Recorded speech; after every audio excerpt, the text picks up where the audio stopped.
You're listening to the Perth Property Show, Australia's only weekly property podcast by West Australian experts for West Australian listeners. Catch your latest episode every Monday at 7 a.m. Good morning, everyone. Welcome to the Perth Property Show. My name's Trent Fleskins, your host as always. And what a special episode we have today. For the first time ever, we are talking food and beverage with one of the two golden boys of food and beverage in Western Australia these days. You might not have heard the name Nokturnl, but you've certainly heard of the old Synagogue. You've certainly heard of the Beaufort. You've probably been there, and you might have been to one of their events over the years. I'm talking to Drennan. Ross, thank you so much for coming in today.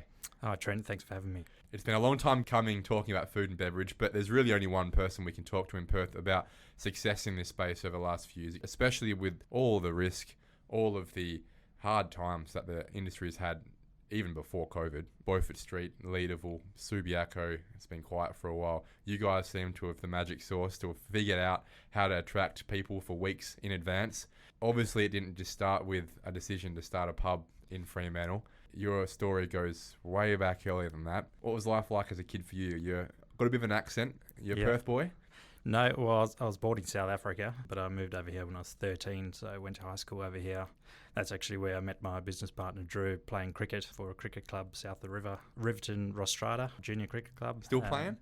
No, not anymore. Probably had too many beers to still be playing cricket. I think that's most people when they start getting through it. It's more about the beer than the ball. Yeah, definitely.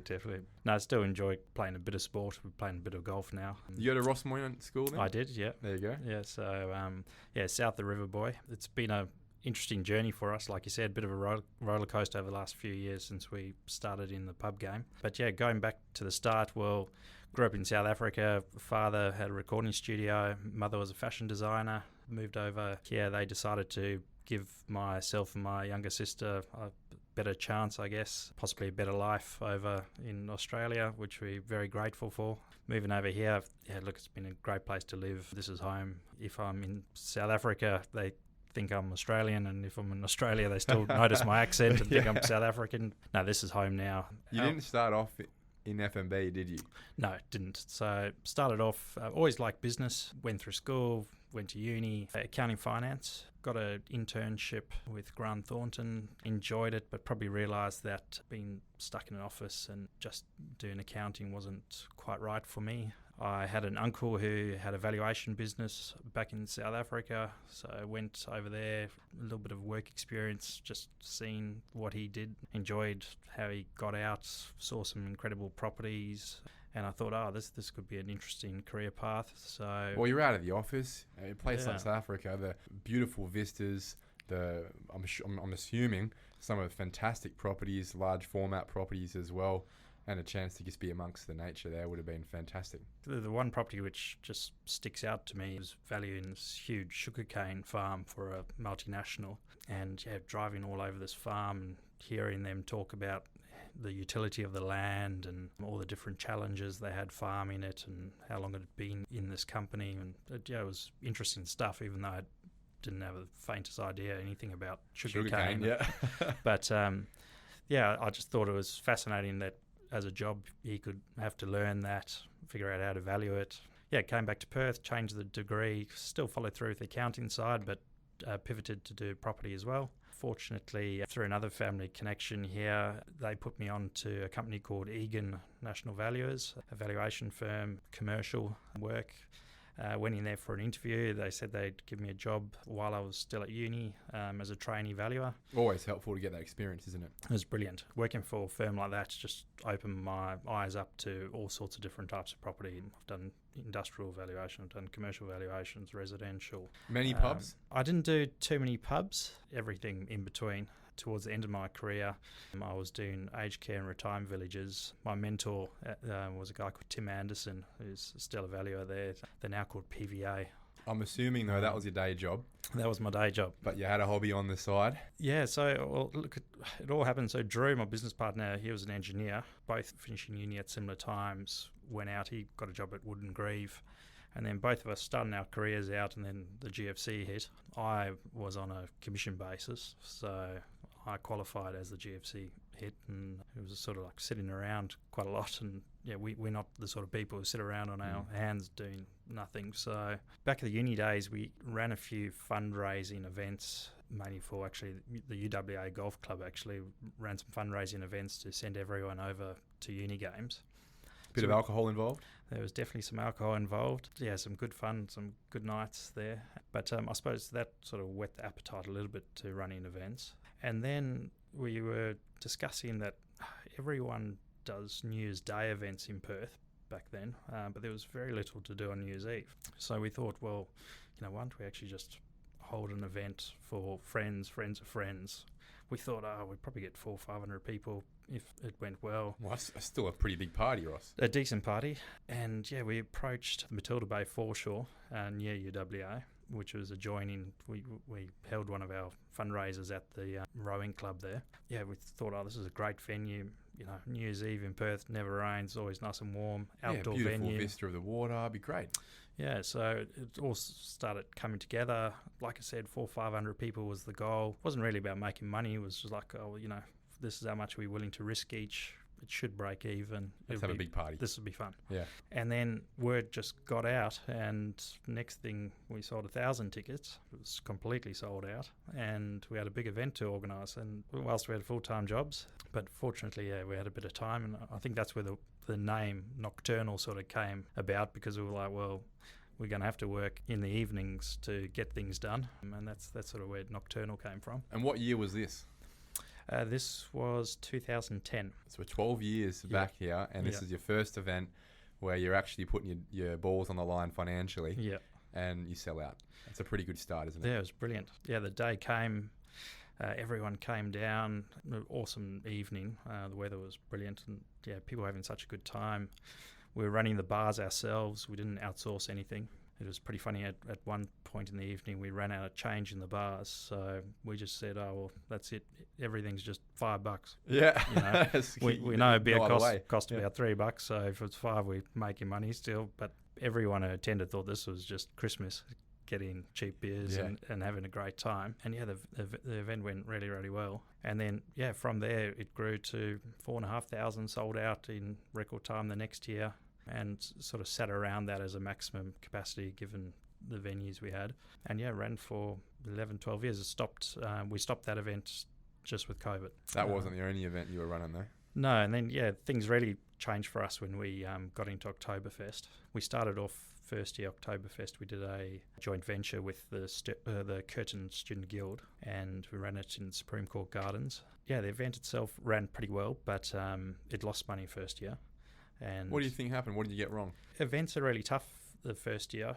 It's a new concept. People haven't heard of it before, so you don't have that social proof or people going around. But you have to prepare with putting the money on the line to, you do. If it does sell out, or you've got all the facilities there. You do. And when you run outdoor events and you've got to bring everything in from fencing, power generators, the like, you need a good amount of people just to cover your costs, and then the money comes in when you can scale them right up. So as much as we did lose money first year, we thought that we'd run a good enough event for this to catch on, I guess. We were pretty bullish about future years. And then the next year happened, and it went from 4,500 people over 2 days to well over 10,000 people in one day. So you're the reason that the whole of the city is filled with drunken German-looking people over the course of a day. The costume shops love us. That's right. I would have thought so.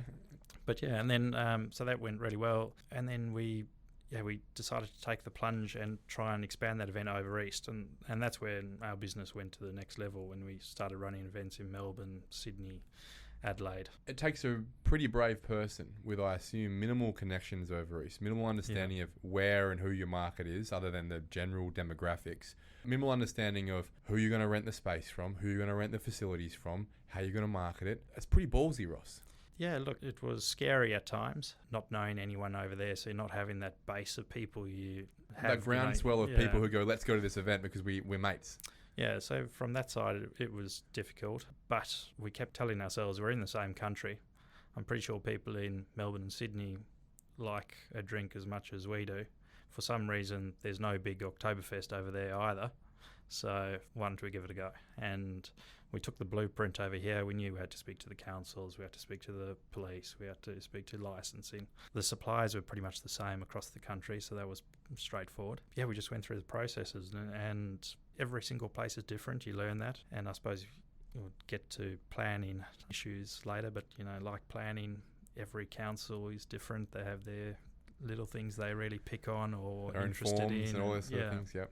Their own time frames. Yeah, so we had to learn and work our way through all those things. But yeah, it was amazing. The first one we moved into was Melbourne. It sold out in a week. Where'd you hold it? Birrong Ma, which is on the banks of the river, just behind Fed Square as you walk towards the MCG. It's a great venue. And how many people attended that one? We got 8,500 there, which is max capacity, and we sold that out, and we put on a Sunday show as well. So over the 2 days, we probably sold a few less on the Sunday, but it's probably about 13,000 over the 2 days. And how far did it grow? That event just sold out every year. As soon as we had the Melbourne success, we thought, we've got to do this in Sydney, so we moved to Sydney. And then the next year, Adelaide, so we just added a city per year. It's been going ever since. It's in its 12th year. Well, congratulations, mate. I mean, not many people have been able to, one, pull off the longevity of the event side of things, but two, the national footprint. There's so many festivals that have come and gone. We're at a similar vintage where, it used to be the Big Day Out, the Future Fest, the V-Fest, Stereosonics. They've all come and gone. And I think the model that you've created where you're not spending $250,000 on a massive star and just giving somewhere for people to have a good time is the model of the future. It seems to be the way to go. Not being an event specialist myself, but I guess it would have been a massive undertaking having, state-based staff as well. Yep. But also would have, and this leads to the property side of the conversation, helped you build not only a capital base, I guess, to be able to acquire your own business premises as well, but understand the financials of something far more sticky, and that is actually running pubs and restaurants and those sort of things. So you've understood who your clientele is, what they like to drink, what they like to eat, and then at what point, firstly, did you, quit your day job, and then secondly, decide we're actually going to start a pub here? I quit my day job, I think it was about 5 years ago now. It just started to get a little bit too much with the business on the side. On top of that, I realised that if we wanted to grow the business further, well, then it was definitely going to be too much. You need to free up 40 hours a week. Yeah. Business-wise, the events side, you only get paid so many days a year. So especially when you quit your day job, which all of a sudden you don't get that paycheck. Yeah, it's very chunky income. Yeah, so all of a sudden you're relying on those few days a year, and then if it rains on one of those days, well, that can cost you hundreds of thousands of dollars. Or COVID. Yeah, or COVID. Jeez, I would have hated to only have had the events business through COVID. Yeah, I think the key was because we also had that day job, Drew and I never spent the money we were earning in the business. We just left in the business and put it back in, capitalised. And as a result, we built a pretty good capital base there, which is good because we did have the odd event which didn't go so well and, rained off and the like. And then, you suck it up, you pay your bills. Pay your bills, yeah. And people respect you for that.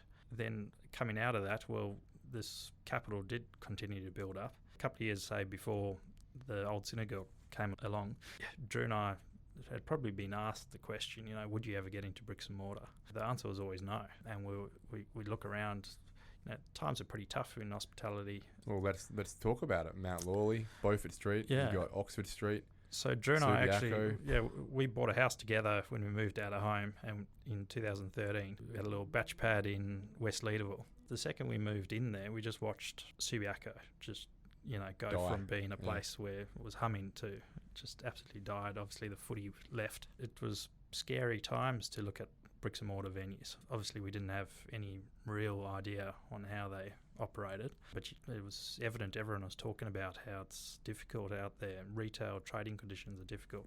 Obviously the whole of Perth went through a long downturn. A lot of the buildings were owned by old money who were happy just to leave it empty rather than drop the rent and make it workable. Exactly, yeah. We were not looking for it, but being in property, always being keen on property, I was always keeping an eye on properties which come up for sale and the like, and saw the old Synagogue come up. And so hang on, you've decided that your first foray into bricks and mortar, owning a restaurant pub venue, was to get into a heritage building with religious background. Yeah. Some people would say you're crazy, Ross.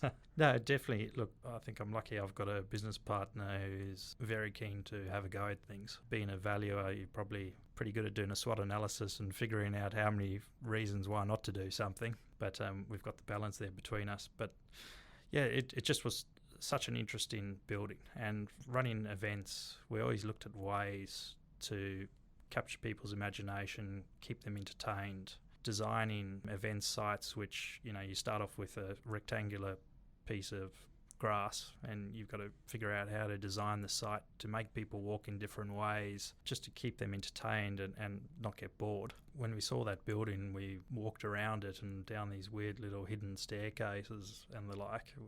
We just thought, this is just so unique. You're never ever going to be able to build this again or find this again. How long was it on the market? Were you competing with other people for it who had other ideas for it? It was on the market for a while. It had some major issues. The previous owner had done a lot of work without approvals. And then What was it beforehand? So it had been used as a restaurant probably 20 years prior, but then it probably sat vacant for the best part of 10 years. They'd started to build a hotel at the rear, so they'd excavated the basement and they'd done a fair bit of repair work on the actual synagogue, and it's actually 2 state heritage listed buildings. It's the synagogue and then it's the Beers buildings out the front, which was quite aptly named. William Beer owned the buildings in the 20s, I believe. Helpful for you. Yeah. It was quite cool actually when we uncovered this old sign saying Beers buildings on it. But yeah, walking around it was just something where we like lots of little spaces. We like the idea that people can have a journey and walk through various entries, see different things and find different areas to have a different hospitality experience. And then we looked at it, obviously numbers-wise. There were some massive concerns of the structural integrity of the building, so that probably put off a lot of other potential buyers. How old is it? It was finished in 1902. Wow. So it'd be one of the oldest buildings going around in Perth. Most have been knocked down, unfortunately. Yeah. We looked at it, tracked down the engineer who did the previous work for the previous owner, got him to do a report for us, and then we weren't as scared anymore about the structural integrity. We went to the auction, got passed in, negotiated, and eventually got the deal over the line. By this point, you're all in, I assume. Yeah. Absolutely buzzing to get your hands on this property, I would have thought. Definitely. Yeah, we were excited. But at that point, we were still thinking, look, this is a good property play, assuming it doesn't cost too much to build or to get up and running. And then from the business side, we were like, well, no, we're not going to just lease this building out. We're in hospitality. Let's give this a go. And we thought, look, if we can run a business here which at least breaks even, the property play will still be a good play. You've given it value. Long term, we're on a key intersection at the top of the Cappuccino Strip, and long term this will be a good property to own. But you didn't just dip your toe in the water here, Ross. What you've done is create one of the leading hospitality venues in Perth now. It wasn't just a little pub that you opened up a bar and hoped people would rock up. You've clearly invested some serious capital in and serious time and ideas into making this a special place, regardless of whether it was going to be a success or not. I suppose one of the experiences we've had out of the events game, and sort of touched on it earlier, when you play on a very small scale event, your margin is small, and that break-even point, you're always pretty close to the line. Whereas when we started running events for 15,000 people, we could scale them back to 5 and limit your losses. Whereas if we aimed for a 5 and you only got 3, well, you're going to lose a fair bit of money. So I was going into the bricks and mortar game and venues, we were never interested in looking at a small bar because we'd be too close to the line. Always just above break even. You have to have a good week or a good month or a good year just to keep it running. Yeah. So well, you look at a place like the Camfield, for example. Some people go, that place is massive, how would you ever fill it out? But they do. If you get the right formula, they can. And I'm assuming at any point in time that they're filling it out or getting remotely close, they're making some serious money based on the scale of it. Once it's built, it's built. Venue. You've got to have some serious balls to take on something that big, and which the guys have done, and I'm sure they've probably exceeded their expectations because it couldn't have gone too much better for them. But and yes, look, same for us. So we decided to split a big venue up into 4 smaller venues because we thought it's easier to get 4 smaller spaces humming and 4 themes. 4 different 4 themes offerings, appealing yeah. to different demographics. Yeah, it was probably kind of hedging our bets a little bit, but it was also strategic that we realised that younger people go out on the weekends, but slightly older people will look for a place to go have dinner on Monday, Tuesday. And if we've got a building here, well, let's try use it 7 days a week. So you're diversifying it around, Yeah. and if one doesn't work, well, you can probably shut it down, keep the other 3 going, and revamp it 4 months later. Yeah. And then food. Except you didn't have to. No, we didn't. We were very lucky. But yeah, food was something which really scared us. You know, we definitely knew how to pour a beer after running Oktoberfest, but we never made food. We'd always outsourced that. So what's your learning there? I'm assuming you've got some good people around you, because as you said off air, it's not your profession. You're not a chef. No. How did you get the formula right in the first place? Well, we're fortunate. Good friends of ours, they had a couple of successful Asian restaurants, one down the road in Leederville called Low Key Chow House, one actually on Beaufort Street, Dainty Dowager. We actually approached them, and for a while we were talking about outsourcing the food component and for them to just run that for us. And we were going through the motions, but liquor licensing sort of got in the way there, and we couldn't actually get it to work for that reason. So in the end, we just had to do it ourselves. But they were a great sounding board. Owen and Terry Chua gave us a lot of good advice, and we knew a few other guys around town as well, some chefs and that, who also chipped in, giving us a bit of advice. Now you're 8 weeks in advance for bookings. And Perth has a bit of a fad effect, I find. Most people in Perth will give you a crack for a couple of months because they want to be there, they want to be seen to be there for the first couple of months. But if your offering's not that great, you'll die very quickly. How long have you had your place open now, especially through COVID, and you're still at that point where I've got to plan a couple of months ahead to get in? Yeah, look, that's one thing you spot on there. That's the one thing which really scared us about bricks and mortar. It's a great thing running an event, because if it all of a sudden drops off, well, you just don't run it next year and you've got no fixed costs, or very few fixed costs. Whereas if you jump in bricks and mortar, that thing needs to work for 20 years. But yeah, the old Synagogue is, you know, we pinch ourselves every day how popular it still is now after 3 years, especially considering how many new places have opened up in Freo. Freo was really struggling when we first started there. It's now thriving. There's new venues opening up. Well, all some the would time. say that it's off the back of your success that other businesses have had the confidence, that effect there where if you bring the crowd, well, then you all start helping each other out. You create a bit of a critical mass. I definitely believe in agglomeration. You know, I always say there's a reason why car yards all go next to each other. It's because then people know if they want to go buy a car, they go to Scarborough Beach Road and walk up the road and they can check out 5 or 6 car yards. Well, entertainment precincts are a bit like that as well. Yeah, we don't really see competitors as competitors. That's another reason to bring people past your building. Exactly. Yeah. And, you know, Freo, we went in there directly across the road's the Norfolk Hotel. It's been there for 100 years. It's a successful venue. I'm sure It they brings saw you people as to the the area. competitor, that's for sure, when it comes to the offering. Yeah. But at the same time, you know, when you guys bring people in and people walk up and realise they can't get in because they had to make a booking 2 months ago, it probably helped them with a bit of the spillover as well. 100%. And we also weren't trying to do exactly the same. So, yes, if you have 5 or 6 Asian restaurants selling this exact same offering, well, yes, that's competition. But the Norfolk have built a great business on locals and good quality. Coming down for a pub beer with your food. thongs on.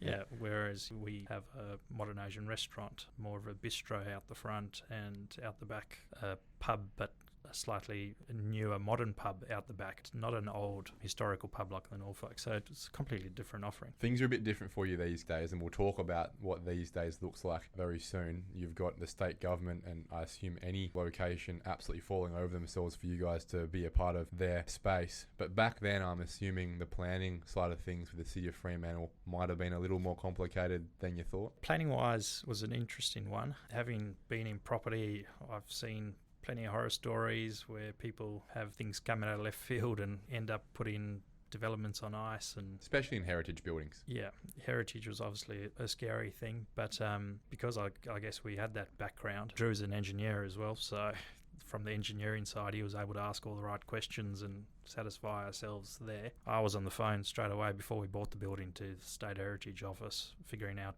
what were the issues and a lot of research into the whole thing. Was the city helpful to work with? The city was fantastic. Yeah, the city of Freo realised that that building was an eyesore on a major intersection coming into the city. They were wanting to see something happen there. They were happy that we were not building a contentious hotel development on the rear, which was proposed and we had approval for. They were very supportive. And yes, obviously, like all applications, we had a lot of hoops to jump through, but they helped us get through those hoops, and actually quite a painless process in the end. Fast forward a couple of years, you're killing it at the Synagogue.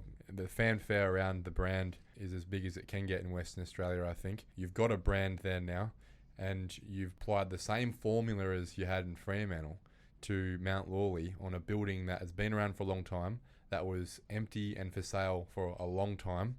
It was an eyesore, graffiti everywhere, and across the road from another pub that's been there forever. Was it simply a case of plug and play in Mount Lawley with the Beaufort? Yeah, well, it ticked all the boxes. Beaufort Street's also a street where myself and my friends, when we were younger, we used to do a lot of pub crawls up and down, starting at the Brisbane, probably ending up at some nightclub up the top. Another one of those streets where just strangely fell off a cliff about 5 years ago, and we lost a lot of great venues along Beaufort Street. A lot of great venues.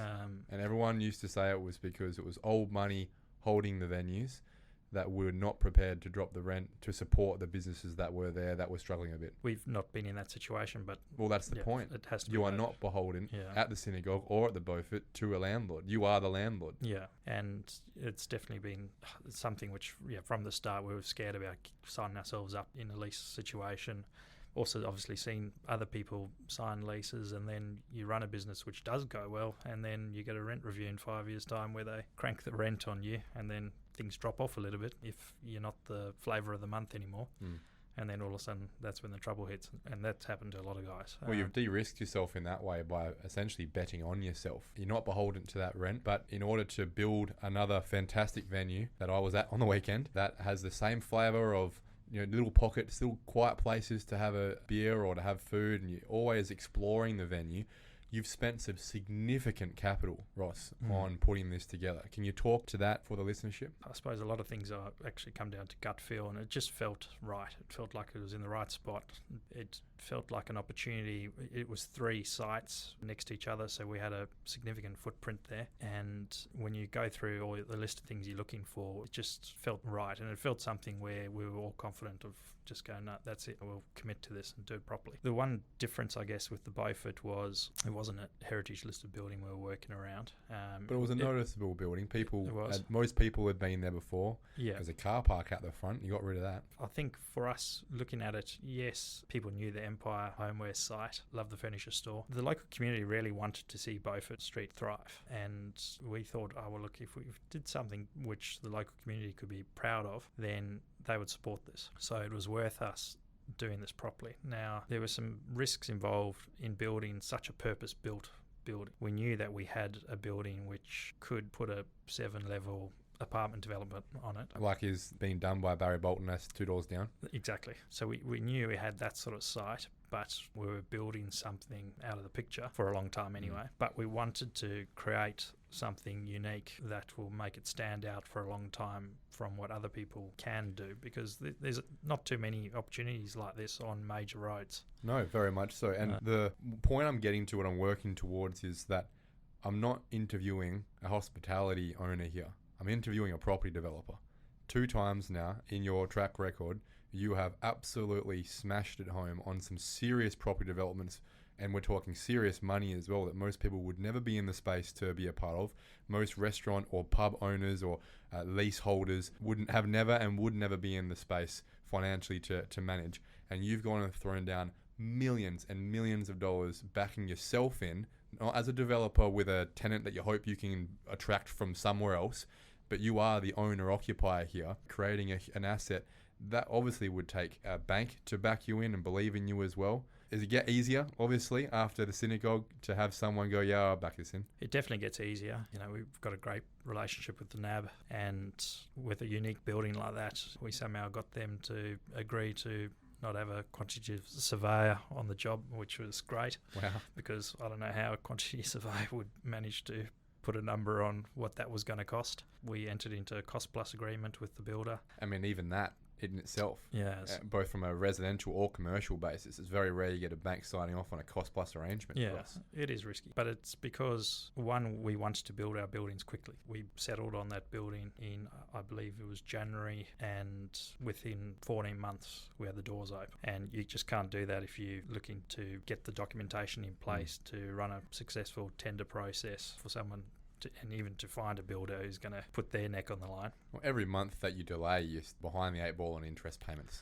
Exactly. We had momentum as well, which we wanted to keep going. There were risks involved with that. You know, with the way the construction industry went, our costs blew out by millions on the Beaufort.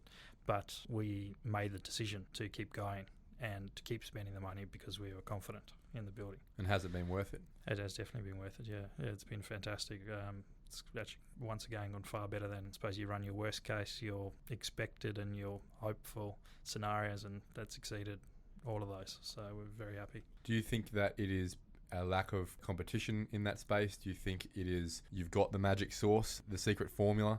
Do you think it is, again, just providing something big enough to be able to scale? Is it the food? It's similar drinks to other places in Perth. You can get similar beers around Perth. What is it that gets people down there every single day of the week? I'm fortunate I've got a really good team running the venues. We sit down and we bounce ideas around. But yeah, it's a combination of making people say wow when they walk through the door. So that's the building side. So that's when we've got fantastic architects we work with and to come up with some great ideas, and where Drew and I just say, yeah, go for it, you know, push the boundaries. So trust your professionals. Yeah, we also give people a lot of license to don't try to do things which you've done before, try to do new things. So the Beaufort, the central staircase is built on the Escher staircase concept, which is the stairs to nowhere. And when you walk through the Beaufort, the staircase, you can't just follow it straight up to the roof.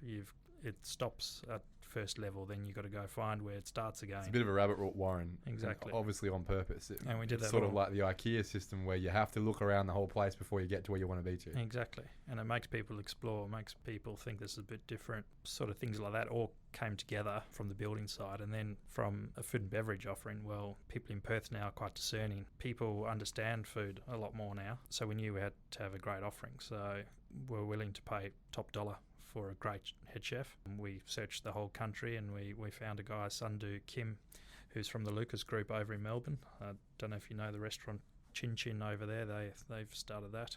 Incredibly successful operation over there. And yeah, Sundu agreed to move over here with his family, which we're very, very fortunate about.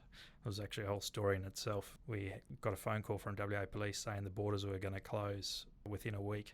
So we called Sundu and said, listen, if you want to come, you've got to come now. And he packed his entire house up into his garage in boxes in 2 days, jumped on a flight, and we got an Airbnb for him to quarantine in here. And his next door neighbour loaded his whole house into a removal truck while he was in quarantine, got him over here. Sundu, he had a lot of experience cooking modern Asian food, which is what we were going for again. But he also had the ability to run a massive kitchen which could run the entire venue. So, you know, we can have to 500, 600 diners at any one time between the pub sections and the restaurant. And there's about up to 50 chefs, I think he's got underneath him. Wow. Yeah, Sunday was just fantastic. So that's another episode. So we had the right person dealing with staffing in a time like this. Yeah, exactly. Let's look forward to what you're doing now. It's well publicised. You've got a couple of things from my understanding going on. One, the state government's giving you their whole state budget to fix Yagan Square, and you're also having a look at what's going on at the old police station, I understand, as well in South Perth. Let's start with Yagan Square. Yeah. What a basket case that place has been since it was opened up. How are you going to fix it for West Australians to make that part of Perth a place to be again? Because it has been such a disappointment, hasn't it? No, it definitely has. And look, I think all the shortcomings have been talked about enough. Yeah, for us, the reason why we decided to go for it was the state government were very keen to put in the time and effort into turning it around. They were open to some pretty out there ideas. We said from the onset that we were not interested in just going into the market hall and trying to do something and make it work in there. If we were going to do this, we want permission to change the building, open it up and create something landmark status. And yeah, they went for it, and they were keen to progress. Yes, they gave us 5.4 million to go towards it, which I would have liked a bit more because we're going to have to put down a fair bit ourselves. You got some big ideas. Yeah, we're building a massive venue there, well, several venues. Can you give us a bit of an idea of what we can expect and when? Yeah, so in the market hall is going to be a tap house. We've figured out a way which we're going to have a glass cool room, so the whole inner workings of a pub will be on show. So you'll walk in, you'll see that. It'll be like a tap house concept, a bit like brewery or beer hall, I guess someone's called it. I don't really like that term too much. That's probably better used at Oktoberfest. But that'll be the inside portion. Then it'll flow out now into the outdoor area. So we've got a large al fresco area going in to the middle of Yagan Square over a couple of tiered areas there. There'll be a new bar out there. Be a great, unique place to have like such a large outdoor component in the middle of a city. So that was one thing which was quite interesting to us, and something where we said, look, this is a bit of a deal breaker for us. We need outdoor space, which we got. And then... Which you don't have a lot of at your other two venues. No, not as big. Our venues are quite outdoor based. So even the Beaufort's got that large retractable roof, which opens up the majority of the building, and the rooftop decks. But it is something like, we're in Perth, we've got great climate, people like to be outdoors. So that was the one key part of Yagan. And then we wanted to create a link between the building and the outdoors. So our architects at MJA came up with this concept of this mezzanine level restaurant, which will go from inside the market hall and protrude out over the existing water feature and link out into that al fresco area. So we're going to put another restaurant in there. And then there's another big central staircase again, which will take you above the restaurant, and we're going to build a 2-level modern venue on top of Yagan Square, which will be probably the flagship venue. That'll give Yagan Square better visibility again from William Street and Wellington Street. It'll also be great when the university is built, because you'll get great views of interacting with that facade. Well, that was my next question. Are you relying on the university to bring the groundswell? Is it going to be something that caters for the student, bringing you back to when you're at university years ago, or is that just going to help? Probably the latter, more so going to help. I think the university for us will, complete that area, in that the areas around that busport there are all hoarded off now. And because of that vacant site. It's an eyesore. It's an eyesore, and it probably is a place where it's easy for homeless people to move in there. And then the problems with those dark, unlit areas make it not such an attractive place for people to walk through at night. So once that university's there, that whole area is going to be lit up like a Christmas tree. There won't be these little pockets around the place anymore. So I think that will be a real positive thing for the safety aspect of the area. The university's only going to be finished a couple of years after we've finished and opened the doors. And so when can we expect to have a beer at Yagan Square again? This stage we're hoping around November, so it'll be a quick build again. Another one where we're relying on our builder to pull out all the stops. And then how that interacts with ECU, well, we'll have all the construction workers across the road for a couple of years. I'm told there's a few thousand of them, so I'm sure they'll be thirsty after a day's work. Are you going to be the owner of this asset, or will you be leasing it out? This is our first leasehold asset. How does that sit with you as a property person these days? It's something which is not an ideal situation for us, but the reason for it was a lot of what we do comes down to uniqueness of the opportunity. So we looked at this asset in the middle of a CBD. They were willing to give us a 30-year lease. I'm assuming that they were on their knees, name your terms, and we'll move forward.